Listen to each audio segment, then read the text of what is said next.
voix du peuple, oh, la voix du peuple, oh, si tu as bien, oh. Vincent Chilouizi, étoile de la presse. La voix du peuple, toujours longueur d'avance. Les informations partout dans le monde. La voix du peuple, toujours actualité, la actualité. La voix du peuple. Maman n'a pas eu. Oh, yango yo.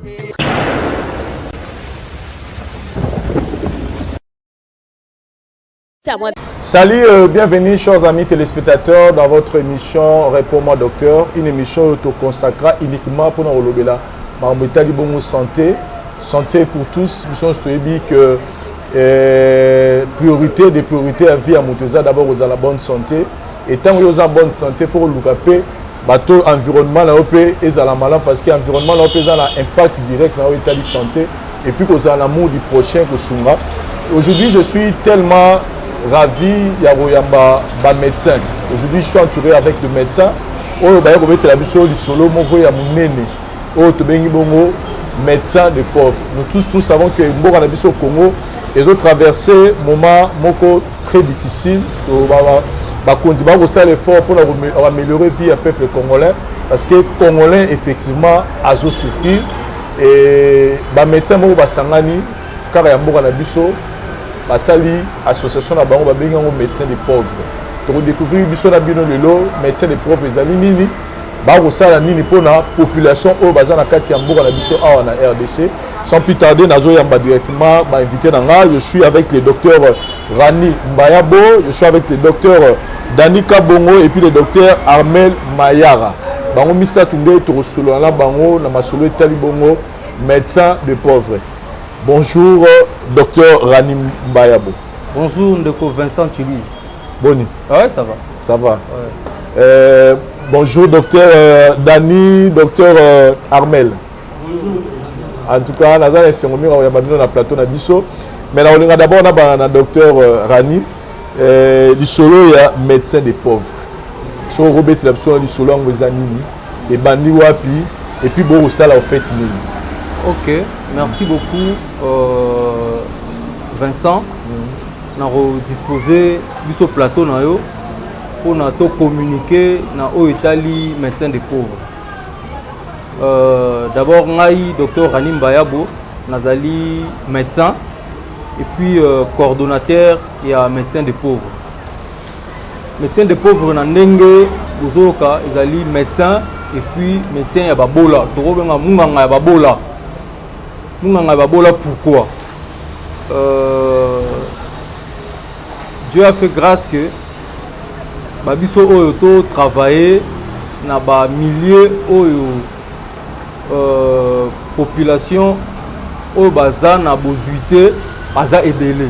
C'est-à-dire tozui chance et on travaille plus dans des milieux ruraux. Il y a mboka na biso. Et en travaillant dans le milieu, on a découvert Marambo Belé.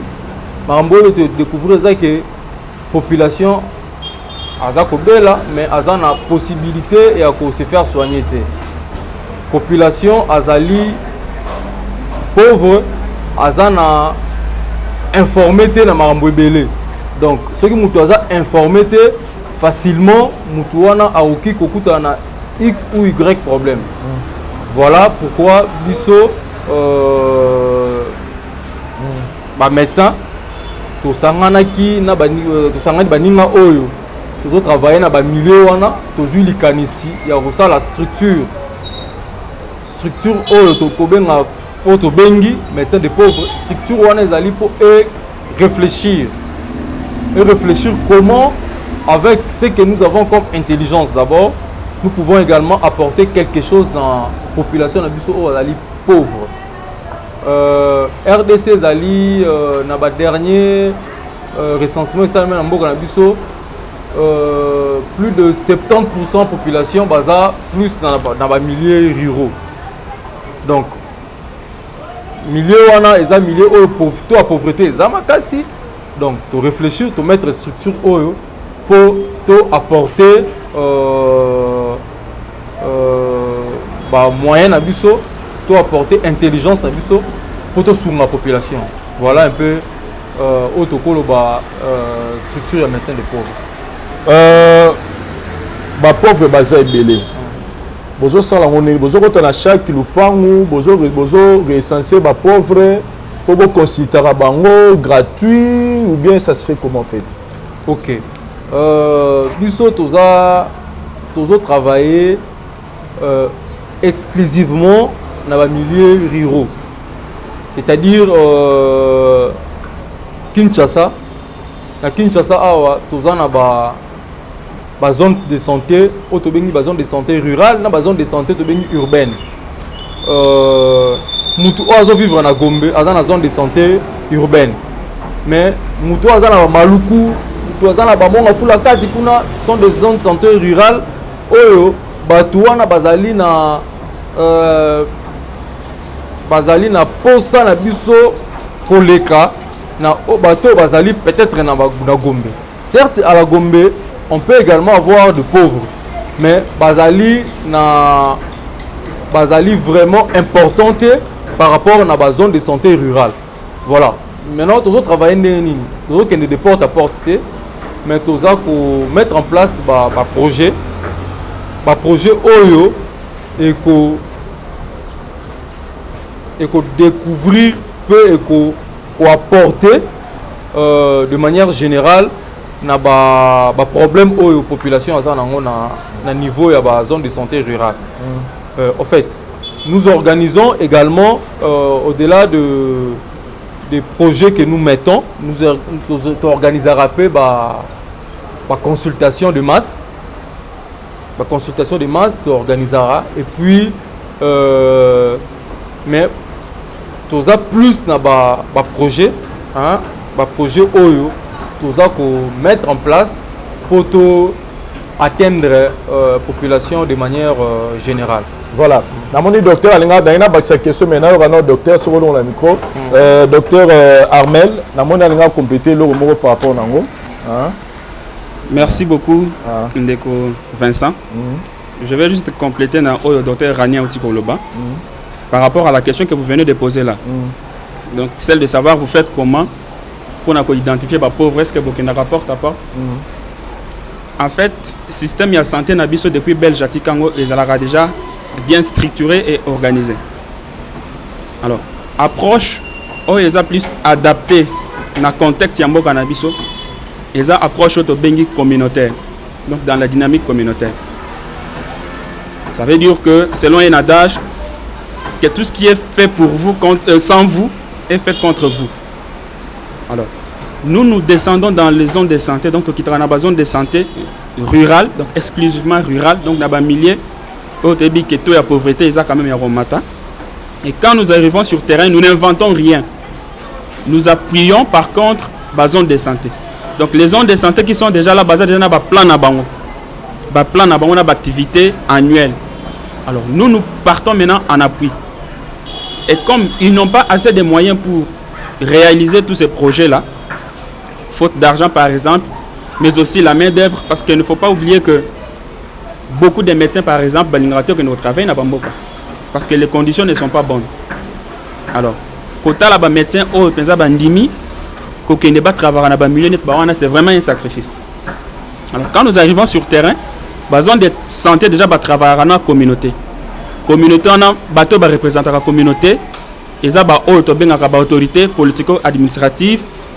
Ils ont bateau, donc pasteur, chef du quartier, ainsi de suite. Alors on a quatre communautés, ils ont des volontaires au bandiment pour travailler pour leur communauté, mais dans le cadre de développement sanitaire. To benga bango ba relais communautaire, donc en abrégé ba RECO. Alors quand nous arrivons dans une zone de santé et que tokena activité to projet moko pour to appuyer zone de santé, tokena to bengi si ba relais communautaire wana, to bengi si ba administratif au bazana sur place, donc ba pasteur ba e to sangani na bango, to briefer bango, to ebisi bango o to lingi ko sala pour la population. Alors et à leur tour ba ke ba lancer siko ba message et pas à la population. Par exemple, ceux qui ont une campagne de consultation gratuite, ils ont une communauté mobile. Ils ont une communauté. Mais ils ont se faire consulter dans l'hôpital. Il y a un groupe de médecins associés avec les prestataires déjà dans la structure. et nous apportons notre appui en termes de consultation gratuite parce que nous sommes des médecins. Donc, de consulter Bango gratuitement sans exiger quoi que ce soit. Parce que ce sont des partenariats que nous signons avec les hôpitaux. Donc, après qu'on consulte Bango, tu vas passer à l'étape, il y a examen, bilan, il y a laboratoire. Alors, dans le bilan laboratoire, comme nous n'avons pas assez d'argent pour tous voir en charge l'examen en laboratoire, nous collaborons dans la structure sanitaire, dans la formation sanitaire pour que ne serait-ce qu'un prix forfaitaire. Pour la structure sanitaire, on a besoin d'intrants. Pour l'examen, on a goûté épaisse et autres, on achète les intrants. Alors, pour la perte, nous leur exigeons juste pour les examens là, montant forfaitaire, 2000 ou 3000 francs, ça lié un paquet à l'examen. Et après résultat, nous interprétons les résultats et nous confirmons les diagnostics et nous prescrivons. Après, pour ça, la prescription médicale, nous-mêmes, nous nous sommes organisés. On leur disponibilise les produits gratuitement. Voilà en fait ce que j'allais compléter par rapport au coordonnateur Autikolo. Voilà, par rapport à ça, docteur Rani, vous êtes de médecins, des jeunes médecins, la télévision. Nous tous, nous savons la réalité à Binoba médecin, que vous êtes d'abord mal rémunéré. Médecin à Congo, à vivre n'a pas si. Donc, médecin à Congo, dans la bon côté. Contrairement à la Bamboura on sait que quand on est médecin, on est riche. Mais on a Congo, médecin en tout cas, il vit dans les. Vraiment, n'a pas mis tout le bas. Mais pendant que on c'est si fierté, motivation, vos yeux et où tu vois. Il y a le bac et tout ça, la structure, on a besoin de tout sunaka, babola. Tout prétaraka, to bazanga, motivation et où tu vois. Oui, l'idée est venue comment? L'idée est venue, d'abord, on est des chrétiens. Je pense que pour nous partager, il ne faut pas vous en avoir millions. Donc la plus belle femme du monde ne donne que ce qu'elle a. Donc Neto Balobaka. Voilà, puisque les médecins, nous sommes dit d'une manière ou d'une autre. Tu dois se structurer, tu réfléchir et puis tu dois apporter. Au moment où réalité, lors de vos consultations, et motivé Gibino. Exactement. La réalité est ça et belé auto vivre du jour le jour. Donc médecin, tu peux arriver dans le cabinet, tu as un $10 en poche, peut-être $10 on est aussi les là on a reçu de la malade qui. Tu arrives, tu finis de consulter un malade a un bon reçu qui. Ou carrément, la malade est à l'hôpital, elle n'a même pas un bon affiche. Ce sont des réalités que tu rencontres tous les jours. Et surtout, nous sommes dans les milieux ruraux. Donc voilà. Donc, nous avons essayé de réfléchir tout ça là. Structure moro. Structure oyo. Et au ça là que tu peux unir par force na biso. Et voilà. Tu sali structure. Biso moro na nous. Tu sali première barrière de structure na biso. Tu as contribuer. Il y a moi 1 franc, il y a 2 francs, et puis ça nous permet d'atteindre plus de personnes que ceux qui ont ça de manière isolée. Voilà un peu pour fonctionner pour le moment. Voilà, Boza structuré parce que la monnaie Boza mis ça sur le plateau, équipe les a constitué. Ok. Équipe notre Lelo. Naza coordonnateur, il y a médecin des pauvres. Et puis à ma gauche, c'est docteur Dani Azali, vice-coordonnateur. Et puis à l'extrême gauche, docteur Mayara Armel, Azali, directeur technique chargé de projets au niveau de médecin des pauvres. Mais tout ça, dans secrétaire général, il y a médecin des pauvres. À la personne de M. Ruben Njonji, Yazali, secrétaire général, et tout ça, ma structure rebellée, où ils ont réfléchir ensemble pour l'avancement. Il y a projet. Il y a projet dans le médecin des pauvres. Très bien. Question sur docteur Mayara, tout à l'heure, il a dit que tant Boyaka, à la fin, Bino Moko, la charge ensemble la pauvre là ici. Alors les gens vont se poser la question, oui, vous n'avez rien, mais vous arrivez peut-être dans un millier moko rural au baza vous considérez peut-être 500 600 700 malades il faut payer ça médicaments bozo sala ngo comme cotisation bo sangisa mo bino structure wana bo kangisi mo bo keso ba kisu comment vous faites pour survenir à besoin à pauvre parce que vous pouvez bien consulter mais après il faut traiter exactement.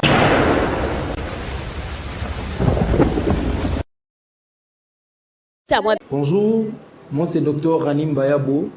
Je suis le coordonnateur de Médecins des Pauvres, MDP en sigle.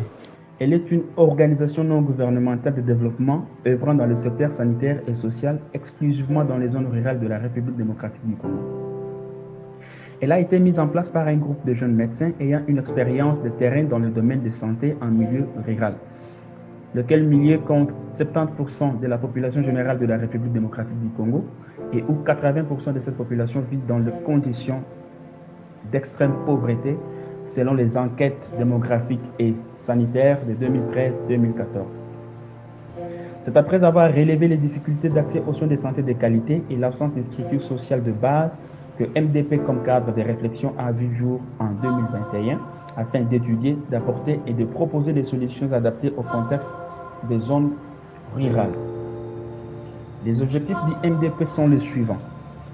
1. D'appuyer les zones de santé rurales dans la matérialisation des activités de développement communautaire en ce qui concerne le domaine sanitaire et social. 2. Faire participer les communautés rurales dans les activités de développement sanitaire et social de leur milieu. 3. Créer des infrastructures et des structures d'œuvre sociale en milieu défavorisé. Exemple, maternité communautaire, pharmacie communautaire et le centre de formation des orphelins des décès maternels. 4. Développer les activités agroalimentaires pour lutter contre la malnutrition qui sévit de façon endémique dans ces milieux ruraux. Les axes d'intervention prioritaires sont les suivants. 1. Promotion de la santé maternelle en milieu rural. MDP apportera son appui dans la réalisation des consultations prénatales gratuites par stratégie avancée, afin de couvrir les sites qui ne sont pas couverts par la stratégie fixe. MDP apportera son appui pour la sensibilisation des femmes, des jeunes filles en âge de procréer sur les risques sanitaires des grossesses précoces indésirables, des accouchements clandestins et non sécurisés, ainsi que des avortements criminels. MDP apportera sa contribution dans la lutte contre les décès maternels communautaires en appuyant la réalisation des revues de décès maternels communautaires ou autopsie verbale. Le deuxième axe concerne la promotion de la santé infantile et scolaire. Le MDP apportera son appui dans la prise en charge médicale des orphelins de décès maternels et apportera son appui dans la sensibilisation des élèves sur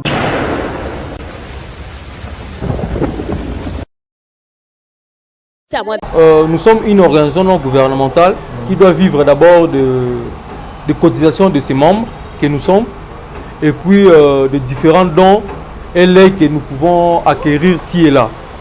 Mais jusque-là, nous pouvons fonctionner avec nos propres cotisations.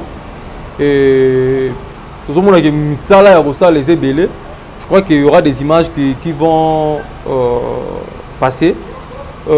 Misala aussi les ébélés. La population a vraiment dans la poste en abisso. Ils ont apporté au mais ce n'est pas encore suffisant. Raison pour laquelle nous sommes ouverts, vraiment ouverts à toute personne qui est intéressée dans l'initiative de mettre en place, qui a besoin d'accompagner l'initiative. Voilà, nous sommes vraiment ouverts, et voilà. Donc, très bien. Merci beaucoup, docteur. Chers amis téléspectateurs, je pense que les initiatives louables, les médecins basangani pour retraiter les pauvres. Biso toyebi biso atozana Kinshasa toyebi mutuso adobela kutane na nzela zolenga biso pianga 500 fois pour son aspirine. Tona soma paracétamol. Il y a beaucoup de gens le bazo kufa à cause de manque ya mbongo. C'est-à-dire que maladie azobela so garazaki atana $20 oyo à se faire soigner par Biki, mais continue à s'amabéler parce qu'il n'a pas l'argent que de se faire soigner. Voilà le médecin, il y a Mboro Nabiso Congo, Telemi, basali structure na bango mpona kosunga ka ya bato bazanga. Je pense qu'il y a beaucoup déjà basoutenaka baorphelinat, basoutenaka bahomme de feya, basoutenaka bastructure ebele ya badomini. Voilà la structure il faut soutenir bandeko basangani mpona kosunga babola. Donc pour soutenir structure oyo baki ozosunga mpo ozosoutenir bapo bato ebele na nsima na bango. Donc moi je vous encourage ya contacter bango na numéro totio bas de l'écran pour que bon mekape sous kotala de quelle manière beaucoup apporter assistance na bino na ONG oyo médecins des pauvres. Na pas ya kaka et pas na pas docteur Dani, so on passer docteur Dani micro. Docteur Dani na lingi na ngana yo to solo la na bino, c'est-à-dire que ici banda bo fonctionnera déjà. Mais tout yeba action ni déjà possible accomplir. Ni non déjà possible sali pour na ba pauvre depuis que médecin des pauvres et ici bon comme on a jour na. Je précise que ça iceberg hein. OK. Matondo mingi ndeko Vincent. En tout cas pour ça moi micro pemeni na yo. Matondo mingi po yambi biso to sepeli makasi. Ndengo tukoloba tozali iceberg oyo e bandi déjà oyo eza na ba activité mingi sur terrain. Alors parmi les activités wana biso bandeko na bino ba médecin to kitaki ndenge cordon terre koloba ba milieux ruraux. Premièrement to sali ba consultation gratuite avec nos propres cotisations. Ba jeune médecin bozo mona bazana moi 100 francs moi 200 francs ba se cotisaka mensuellement. Pour n'a pas qu'il ne ko suppléer na ba problème ou ba bola bazana yango na ba milieux ruraux entre autres. Ba tout bazana difficulté il y a quoi accéder na ba bureau na biso consultation, c'est-à-dire tu vois toute une famille au bazana bana mais papa azana pasi ya ko mema bana wana po ba ya ko mona minganga biso bandeko na bino ba médecin ndenge tozo travailler na ba milieu wana reculé entre autres biso tozo travailler na mbakana ezali koleka ngomba ya mai ndombe oke mosika tosali première activité na biso kuna tosali consultation gratuite bato wana baye bafuti atalome ya moko. Il y a eu au moins combien de personnes au Bayaki? En tout cas, on a consulté plus de 220 personnes. Waouh. Gratuitement. Gratuitement, bapesi ata 100 francs. En dehors de la consultation, on a topesi bango bakisi ya ofele. C'est-à-dire, tokuti yo na malaria, topesi ki sa malaria, tokuti yo na problème de typhoïde, topesi ki sa typhoïde. Toute infection urinaire. Infection urinaire, topesi yo ozana banyama, topesi yo nyonso na kaka na cotisation na biso. Première activité, on a tokutani déjà na makambu ebele bandeko balandi. Tokutana ba problème ebele entre autres totali ba mama mususu. Bazana bazemi mais azana difficulté ya kokende ko sala CPN, na peut CPN ngala so benga ngoli. Kilo azana difficulté ko sala kilo. Ba jeune fille ba ngosé pa ya ndeko moko kaka na balabala boy azana possibilité te ya ko mema ya ko sala kilo.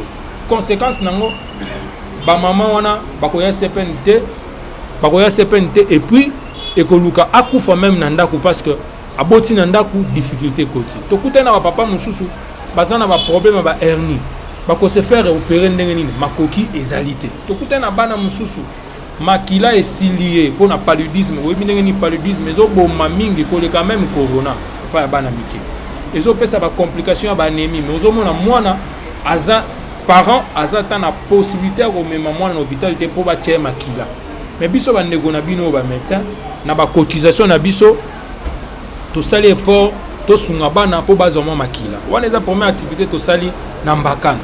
Deuxième activité na biso tokei kosala formation ya ba prestataire toke toteya ba minganga ndenge nini bakoki kosalaka soki bamoni signe moko de risque par exemple et pas ya mwasi azemi oyo aza na problème ya tension. Problème attention pour les baningami babenga ngo prééclampsie. So ka dans problème prééclampsie ndenge nini to ko lakisa ye a détecter problème wana po sima moto aza mobola azo problème te azo likamate to former ba prestataire kaka na ba moyen na biso to za ko se faire cotiser. Troisième activité bandeko bala to sali susu campagne mususu bandeko to sali campagne moko na Mongata. D'ailleurs de santé à Mongata. Mongata eza wapi? eza na zone de santé Maluku 2 wana oleki siko Mbakana omati ba colline peno ozokende Bandundu okomona population ezali mopanzi wana ba village na ba village o baza na difficulté ya ko accéder papa komona monganga na mboka ndeti mongata wana eza lokola nakolo bamoni nzambe te mamoni musungi moko boye mais biso baninga na bino oyo tozokende bazomona biso bamoni docteur aye ko consulter ezosala esengo mingi tosali campagne wana to détecter plusieurs problèmes entre autres ba problèmes chirurgicaux yango mona na sima moninga na nga docteur Romela kolobela si ba projet tozana ba problème ndenge ni tokosala bato lipaso ya ofele tokutana ba problème ba mama nde bazokufa po bazangi moyen ko ya kilo tokutana bana bazosila makila po baboti baza na moyen te tokutana bana na bapota na makolo po baza baboti baza ba moyen te yazomona biso bandeko na bino tokoka kofanda bongo te tolbino tomona ndeko na biso Chiluise asolisa biso na bino po toyeba ndenge nini tokoki koluka solution mpona kosunga biso tozali vraiment disposé na bamaigre moyen toza nango tobunda tosunga bandeko na biso tokosuka kaka na Maluku dete tokokende mpe na bazone de santé mosusu mpona kaka kosunga population. Voilà. En tout cas, c'est tellement clair, mais il n'y a pas docteur Armel Mayara. Vous avez eu à conclure Makambu Belé, na moyen bino. Mais aujourd'hui, vous avez l'occasion, il y a un niveau de télévision, le monde entier est Congolais à travers le monde est ceux qui ont faire intéresser les projet est-ce que vous n'avez pas un projet Nicolo Congolais partout les autorités en Mboka les responsables d'église la banque s'associer à un projet Nicolo peut-être. Merci beaucoup Ndeko Vincent. Je crois que partant de tout ce que les amis ont dit, il faut conclure que nous avons un vrai problème dans notre pays, surtout dans les milieux ruraux, dans les milieux les plus reculés, où 80% de la population qui vit dans ces milieux-là est pauvre. Alors, ce que nous pouvons faire, au biso de Sala, c'est de mettre en place ce qu'on a comme intelligence. En fait, Moussa Nabiso ya Kimunganga comme être médecin, ce n'est pas pour s'enrichir. Nous faisons un apostolat, en fait. Moussa Nabiso est un apostolat. C'est même une partie des réponses à la question que vous aviez posée bien avant. Comment vous faites avec vos maigres moyens? Donc comme c'est un apostolat, on ne peut pas rester dans nos cabinets au Vandikaka, au supporter, comme on a besoin de malades, donc des gens qui arrivent dans le stade déjà à Souka. Donc il arrive soit vous constatez déjà que c'est un décès. Donc des gens qui arrivent déjà à Koufi, déjà on amène des enfants qui sont déjà décédés. Et quand vous posez la question, sur qu'on s'allie en amnèse, les parents là vous disent toujours qu'Abana Kobela ça fait déjà 5 jours ou 6 jours. Sur retourne bango, mais pourquoi vous ne l'avez pas amené à l'hôpital? Raison est à la rare en bongo. Vous avez un bongo. Il arrive aussi que comme un hôpital, ils n'ont pas d'argent pour consulter bango. Mais vous vous cotisez entre vous, médecins, infirmiers, au bazar, moins titani, pour vous bango quand même. À ce que à ce moment qui si intervenir de manière urgente et pour sauver vie. Alors, au lieu de avoir une intervention ponctuelle, pour bannir se cotiser, c'est ainsi que l'idée était même, il y a pour créer une structure autobéni médecins des pauvres, pour quand même structurer, organiser, et cela pourra permettre à ce que même des partenaires ou des gens de bonne foi, de bonne volonté, qui intervenir, soit qui ont des moyens mais qui ne savent pas comment intervenir à la base. Ils peuvent passer par nous. Nous sommes une structure. Le cordon va compléter avec les adresses ainsi que tout ce qu'il faut pour balayer à travers Bisso. Et nous, comme nous sommes déjà sur terrain, nous allons collaborer avec les formations sanitaires qui existent déjà dans le milieu. Alors, pour revenir maintenant à la question de tout à l'heure, à ce qui concerne des projets, notre structure a mis en place 2 projets. Le premier projet concerne maman, donc ils ont pour la santé maternelle. Donc nous voulons appuyer les zones de santé à ce que va atteindre ba maman nyonso partout où elles se trouvent, des femmes enceintes qui n'ont pas la possibilité de se déplacer place bango bazali pour ba na centre de santé pour na Rolanda kilo biso to ko appuyer ba zone de santé wana.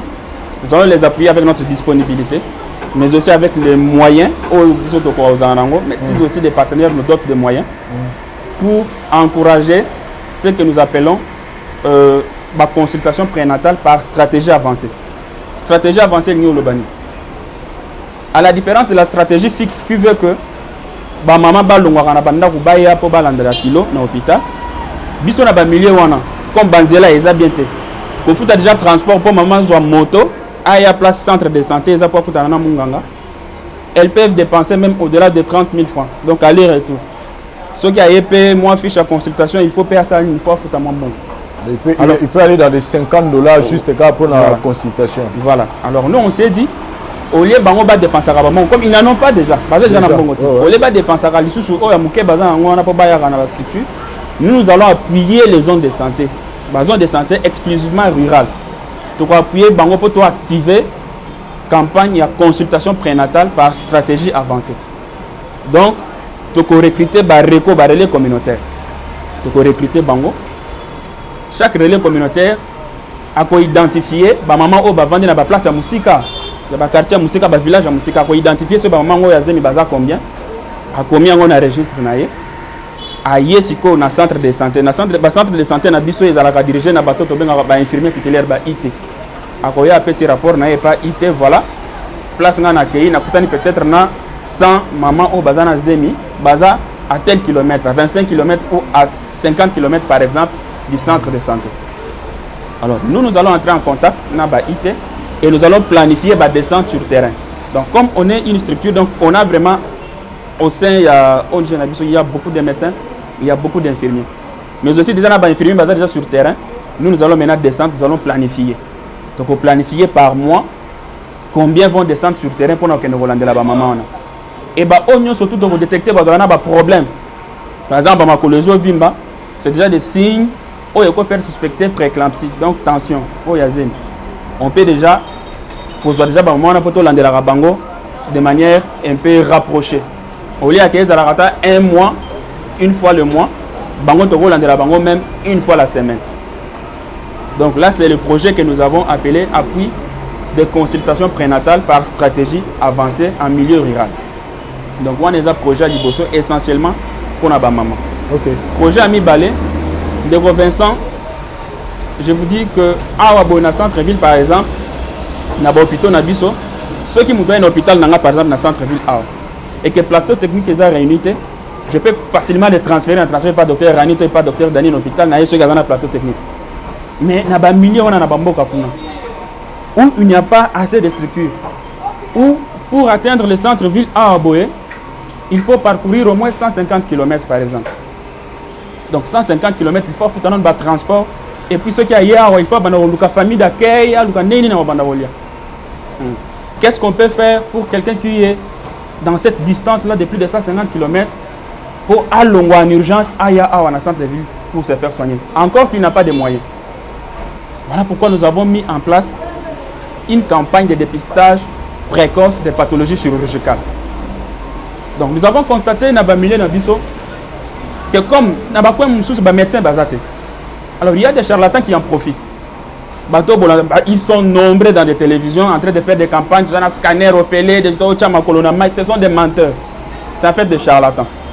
Mais nous espérons que nous aurons dans le gouvernement qui vont s'annoncer un ministre qui mettra peut-être un accent sur ces gens-là pour traquer Bango. Ok.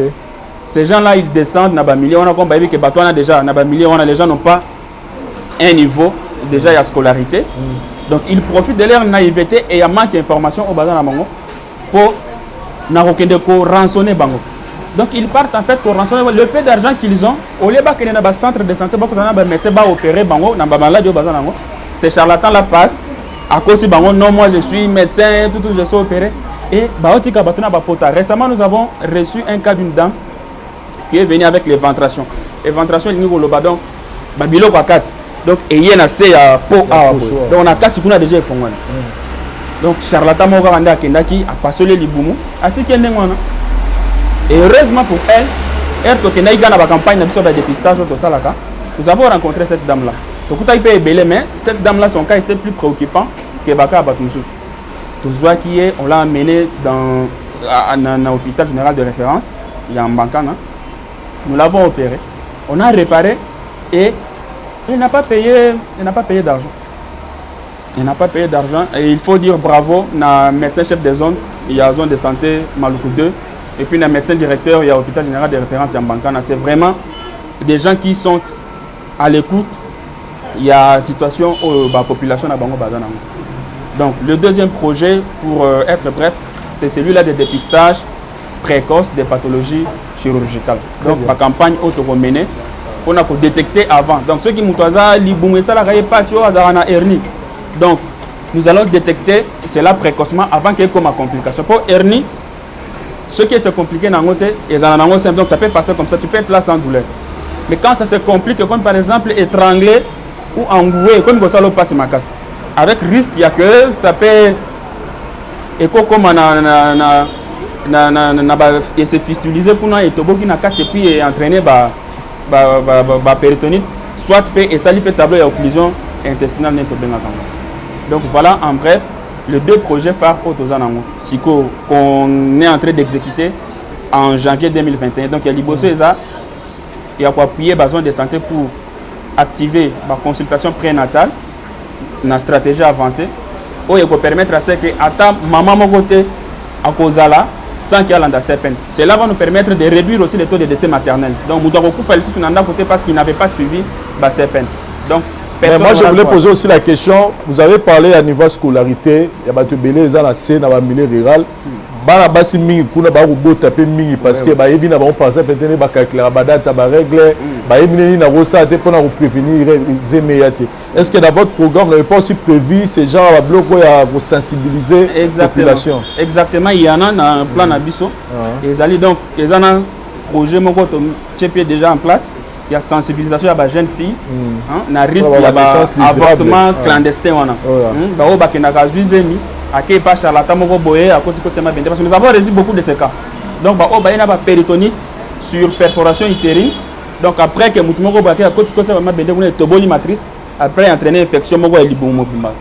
Donc libumo vimbi tout ça, nous avons reçu ces cas là. Alors pour ba kawana ya kalisuté, nous allons organiser dans les jours qui suivent la sensibilisation dans l'école, dans l'église, il y a des jeunes filles, nous allons les regrouper même pour sensibiliser, on a des risques, il y a des grossesse précoce et puis risque sanitaire, il y a des interruptions involontaires de la grossesse de manière criminelle et clandestine. Mais action les médecins des pauvres que tous vraiment que louer na la biso ba jeune médecin fallait pas lugana neni ba tonga bandango na bango neni ba parce que vous êtes tous mariés, mais vous donnez corps et âme d'abord pour les autres et puis pour les bateaux pauvres. Mais tout le monde a mis besoin de ils ont le gouvernement.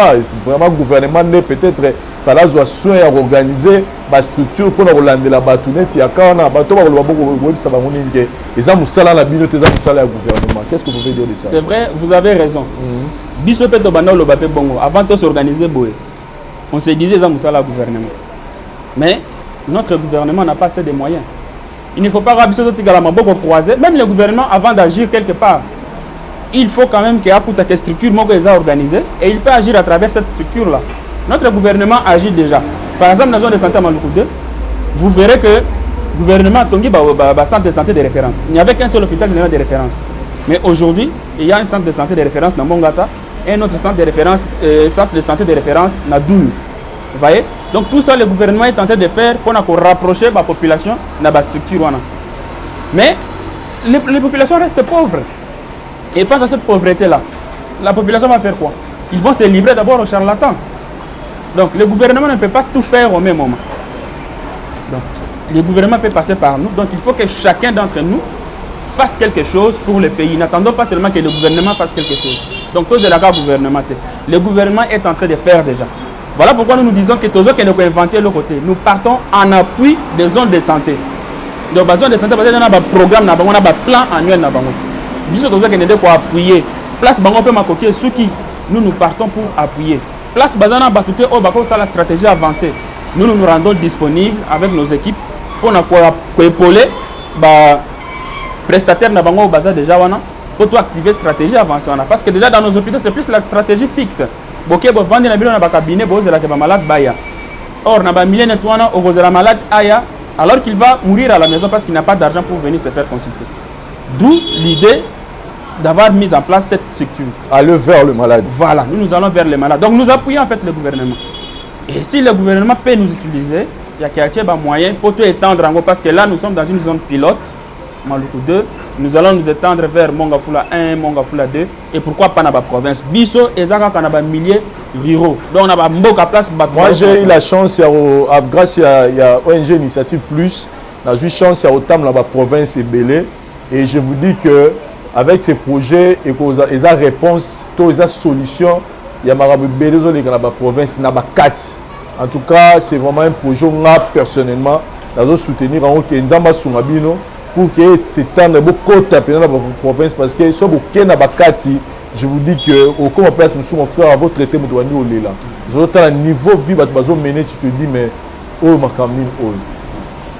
Qu'est-ce que vous attendez en ce moment par rapport à un projet Mibalo au PC Bisso? Merci beaucoup Ndeko Vincent, c'est vraiment une bonne opportunité au PC Bisso pour te laisser un message pour vous. C'est que nous attendons de vous qui nous suivez et de toutes les personnes de bonne volonté. Mais qui ne savent pas comment aider les pauvres. Ils ont peut-être la volonté d'aider, mais éviter comment y parvenir. Et dire à tous nos frères, parce que Ebélé, par exemple, nous constatons que Ebélé va comme à charité car le 25 décembre, dans le 31, ceux qui va les premiers bouts. Donc nous demandons à toutes ces personnes-là de passer à travers nous. Nous avons moyen, nous avons contribution, et à la contribution matérielle, et à la contribution financière, de passer à travers notre ONG pour bisous à notre tour, tout ça l'activité à terrain. Et nous reviendrons encore ici, et pendant Vincent, pour nous faire l'évaluation et pour faire passer l'image à l'activité de ça à terrain. Parce que les gens peuvent penser que nous les faisons pour nous, pour gagner de l'argent. Non. Nous médecins gouvernement, nous avons la prime des risques, chacun de nous touche sa prime des risques. Et tout ça extra, donc nous posons nos actes qui nous rapportent. Mais nous ne pouvons pas nous autosuffire. Nous on en a déjà, même ceux qui ont un minimum, et que Toti Kabandeko va suffire, on va continuer pour souffrir. Et comme le métier que nous faisons, c'est un apostolat, nous avons accepté de prendre le peu de ce que nous gagnons. En dehors, il y a dîme, en dehors, il y a offrande, mais aussi nous faisons le monde. Donc, au monde, donc nous mettons notre temps à la disposition de toutes ces personnes-là qui n'ont pas assez de moyens pour se faire consulter, pour se faire soigner. Mais aussi, nous mettons aussi le peu de moyens que nous avons financièrement pour quand même subvenir n'a pas besoin d'un même si ça ne sera pas à 10%, mais nous faisons quand même quelque chose. Même ceux qui ont 1%, nous faisons quand même quelque chose plutôt que de rester là, bras croisés et de ne rien faire, attendre seulement que le gouvernement, ça là, salité, nous voulons faire quand même quelque chose. Voilà. Très bien. Merci beaucoup. Docteur Kabongo, nous avons complété quelque chose. Ndeko Vincent, vraiment, je suis domingue pour Liloba. Et là, on a par rapport à chargé de projet à lobby. À souligner le moko aux autres là charlatan aux bazonyo kola bandeko na biso ba pauvre. Aujourd'hui vivre na population moko déjà très pauvre. Mais aujourd'hui na moto oyo ayebi ata musala ngo ya ki médecin te ya ki infirmier te mazo tripoter na sima nango a créer ba complication. Na ba campagne to sala que nous avons reçu un papa o azaki na lipom na mutu. Alors charlatan moko qui a fungoli soi-disant fungoli na motu tout ça. Or il y a un cancer déjà. Le cancer n'est pas ça déjà parce que les filles n'ont pas la métastase. A fungoli papa na motu. Plus tard ça s'est compliqué. Motu ya papa actuellement ils a vide ton cortex non so. Ils ont refungoma. Cerveau au monde na 4. Cerveau au monde na 4. Tala degré batu bazo souffrir. Alors on peut n'engana bakisako senga na bino.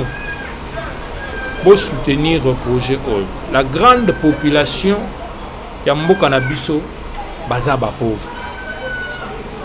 Baza ba pauvre, baza na difficulté intense.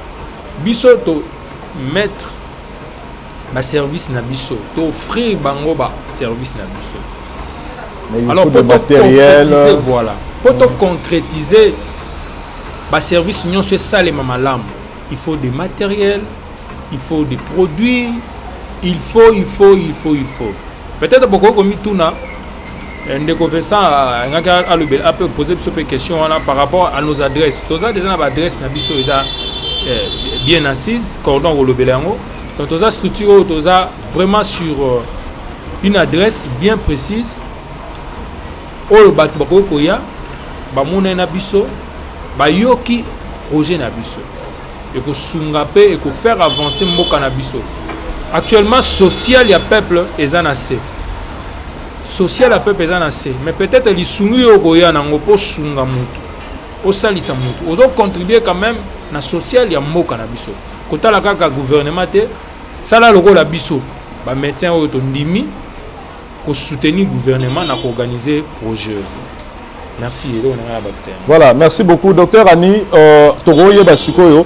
Au salaire biso peut-être structure na bino mais étant médecin étant structure les ASB je pense pas que ba au Lukalanda on va avoir une cotisation to ba bureau zawapi est-ce que vous avez un centre côté prise de contact et ça la manière c'est vrai que j'ai mis le numéro de téléphone mais sur quoi expliciter biso ça OK tous en adresse physique psycha administration na monsieur Zali parce que tu dis que na Kinshasa la commune de la Gombe, c'est là où ils ont vraiment centre et administration à moduler.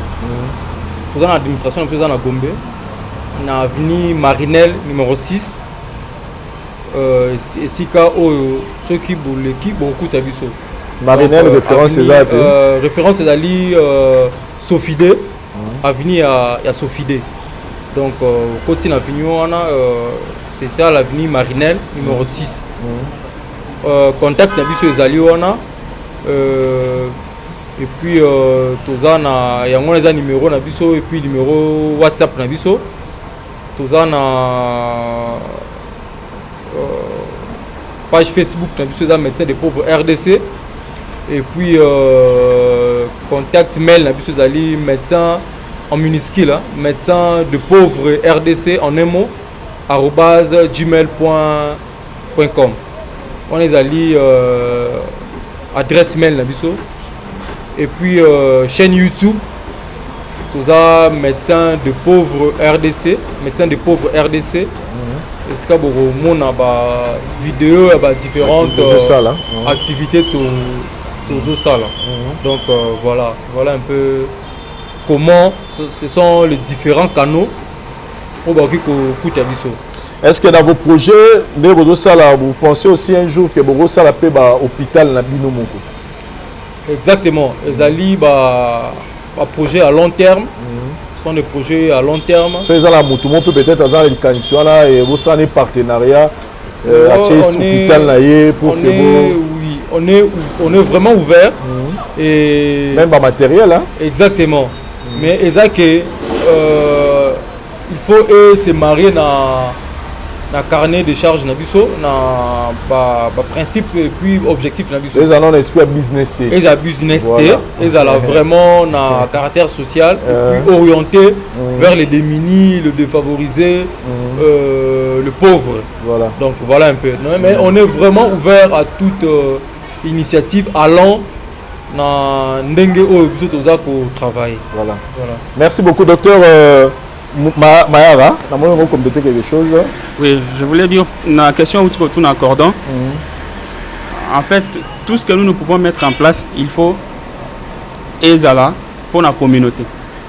Déjà, bisous to boy ko travailler, ko appuyer ba zone OESA déjà urbaine. Nous acceptons OESA exclusivement rural place bato bazana makokite. Alors si quelqu'un vient na esprit à business, il y a qu'à créer centre de santé non, ça en tout cas nous pouvons lui dire que peut-être qu'il sera déçu. Mais si par contre, parce qu'on n'a pas de projet à long terme, il y a au moins maternité communautaire. Parce que la santé maternelle nous préoccupe au plus haut point. C'est même parmi les axes à Liboso prioritaire et à projet. Donc on peut créer par exemple maternité communautaire on peut créer pharmacie communautaire. Il y a qui à moindre prix, maternité communautaire, pratiquement à prix forfaitaire. Mais pourquoi pas, à la longue, créer un centre d'encadrement des orphelins. Il y a des décès maternels. Bateau bakufa kufa na ba maman bakufa pour na ba complication ba zemi. Ba na bango batika wana. Donc l'objectif de mission à long terme, c'est de créer aussi un centre d'encadrement et de prise en charge même. Il y a des orphelins des décès maternels. Donc voilà, en fait, je voulais compléter. Très bien, merci beaucoup. Nous sommes arrivés à la fin de cette émission. Réponds-moi, docteur. Et là, le docteur va répondre. Il y a médecin des pauvres. Ils ont bongo structure va mettre en place pour nous pour que bas en accès na santé et bango bazo changer. Donc il faut surtout que la loi, tout principe c'est que c'est le malade qui vient vers le médecin. Mais vu que ma pauvre est belé, bazo koraboyate par manque de moyens, bango bazo qui est vers le malade. Donc la famille reculé. C'est pourquoi là où vous êtes, dites-vous que makambo soutenir les yango. Et vous avez mal à vous contacter dans le numéro pour d'autres détails.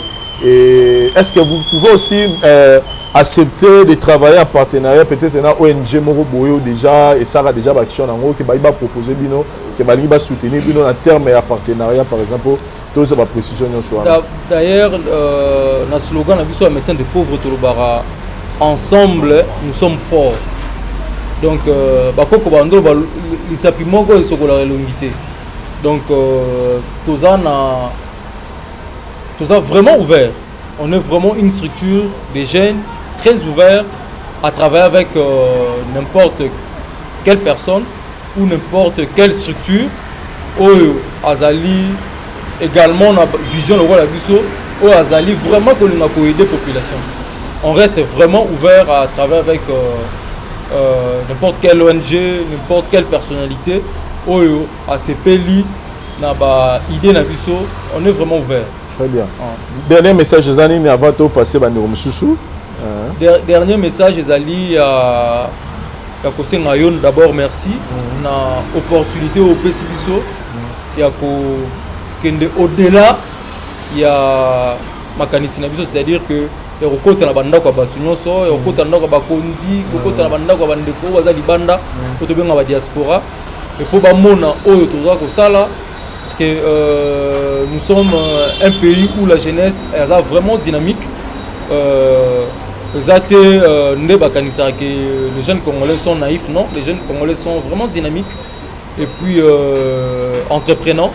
Voilà un peu tout ça ko sengayo merci et puis toza ko senga ko yebisa bandeko oyo baza balandi biso que voilà bayeba que structure wa bengi médecin des pauvres existe maintenant et puis toza ouvert à travailler na bango toza ouvert à ko recevoir ba contribution toza ouvert à ko recevoir ba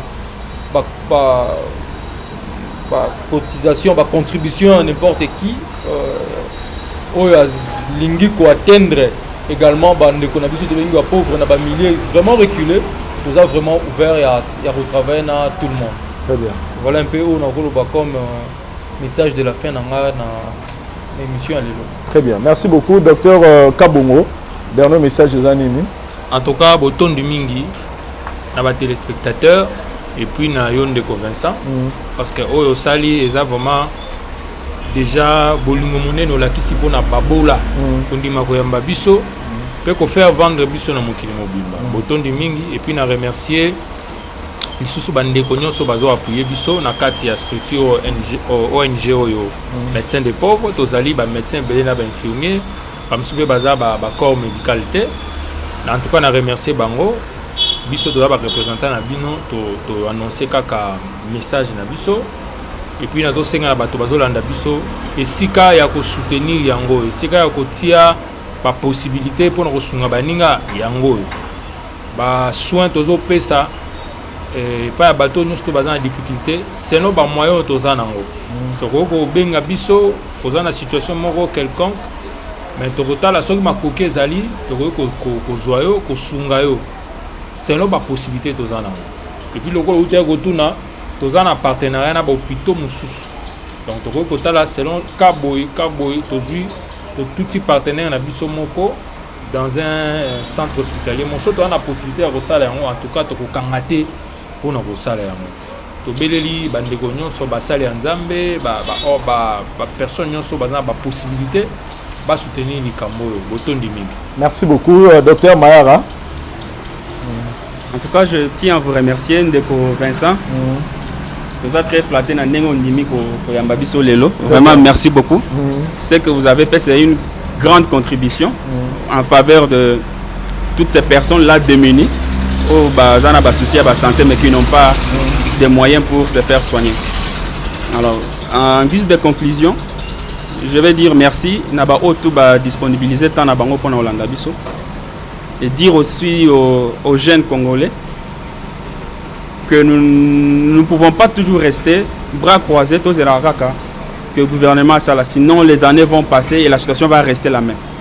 Alors c'est mieux d'entreprendre, de commencer quelque part et d'attendre à ce que Batou y a bonne foi au Baroya pour appuyer, Baya de façon qu'on fasse tous avancer les pays.